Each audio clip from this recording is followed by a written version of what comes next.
guys! Welcome back to my YouTube channel. And dito po sa Jane Vlog po. So ngayon ay tuturuan ko po kayo kung paano nga ba mag-recover sa ating mga dinilit na mga videos or photos. So ngayon, ano nga bang pwedeng gawin para ma-recover nga natin yung mga dinilit nating video or photos na isang apps lang po ang pwedeng makatulong sa atin. So kung bago ka nga lang sa channel ko, huwag mo na rin kalimutan na mag-subscribe sa aking channel. Paki-click na rin yung bell para lagi kang updated sa tuwing nag-upload ako ng mga ganitong tutorial. So good luck sa inyo. Watch! Wow!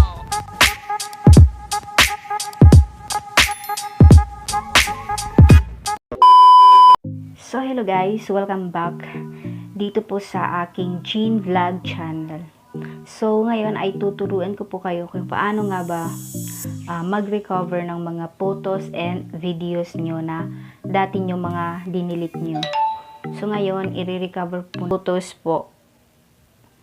Pwede natin i-click yan, yung nasa taas muna, yung restore deleted videos. So ayan, meron na namang lalabas na ads. Hihintayin lang po natin yan. Mabilis lang naman yan.